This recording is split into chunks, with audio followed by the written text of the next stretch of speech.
one glitch at a time. The debugging series Quality Assurance in Another World anime has been announced. Kei Umabiki is directing the anime at 100 Studio and Studio Palette. You think you're living a quiet life in the countryside when one day a dragon shows up and everything changes. Not because of the fire-breathing serpent, but because of Haga, the man who shows up and debugs the situation. He's part of an elite society called the Seekers, created to address a series of maladies plaguing the usually peaceful world. But Haga is actually someone who was hired as a debugger to test the world, which is actually a game for glitches and bugs, but is now unable to log out of the game. Following a typical premise of being stuck in a game, Quality Assurance in Another World takes a deep dive into the world infested with bugs as a debugger Haga continues his debugging in the hopes that fixing all the bugs will eventually help him leave the game. While the synopsis doesn't sound very exciting, I think the plot has its charms. There's a lot of game development related terminology that is made easy to follow, making this a very tech-themed story.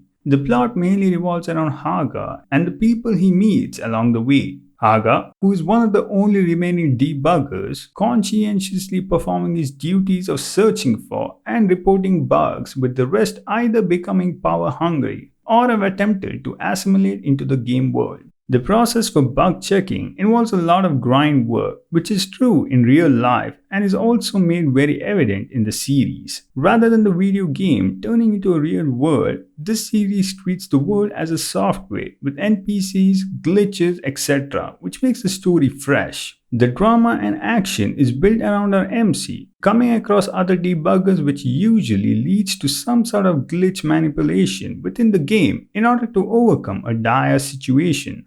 The artwork is clean and suits the plot of the series. Overall, Quality Assurance in Another World is indeed a pretty neat concept with a fresh and more refreshing theme. I would certainly recommend this to fans of fantasy interested in a stuck in a video game theme. If you enjoyed this video, then do consider subscribing to my channel for more.